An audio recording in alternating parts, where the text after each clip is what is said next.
all these absolutely documentable facts that we see from the ground. International organizations on the ground. Tell me which ones are on the ground in eastern Aleppo. Yeah, okay, I'll tell you, there are none. There are none.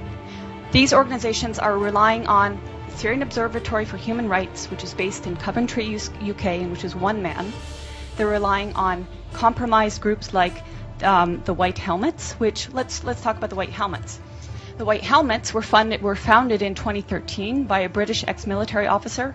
They have been funded to the tune of $100 million by the US, UK, and Europe and other states.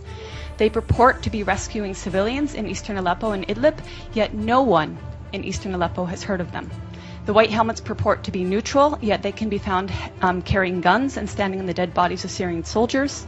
And their video footage actually contains children that have been recycled in different reports. So you can find a girl named Aya who turns up in a report in month, say, August, and she turns up in the next month in 2 different locations. So they are not credible. The SOHR is not credible. Unnamed activists are not credible. Your sources on the ground, you don't have them. The agenda of some corporate media, it is the agenda of regime change. How can the New York Times, I was reading it this morning, or how can Democracy Now!, which I was reading the other day, maintain until this day that this is a civil war in Syria? How can they maintain until this day that that the protests were unarmed and nonviolent until, say, 2012? That is absolutely not true. How can they maintain that the Syrian government is attacking civilians in Aleppo when every person that's coming out of these areas occupied by terrorists is saying the opposite?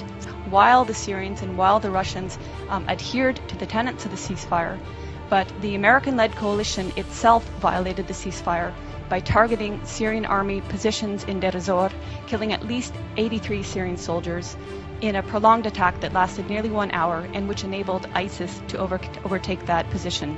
What you hear in the corporate media, and I will name them, BBC, Guardian, New York Times, etc., on Aleppo is also opposite of reality. And they have manufactured stories, and I can give you a precise account. In April of this year, there was a hospital called the Al-Quds Hospital, which in a concerted effort, all media said was attacked and targeted and badly damaged by either the Syrians or the Russians. In fact, the Russians had satellite imagery showing that this hospital was in the same shape that it was in October 2015. No difference. Therefore, it was not attacked. Months later, The Guardian, which is a prominent British newspaper, actually said the Al-Quds Hospital that it had alleged months prior to be attacked and destroyed was treating victims of so-called chemical weapons attacks. So even the media that is lying is inconsistent in their lies. And hopefully, above all, the US will stop supporting terrorism and stop funding terrorism.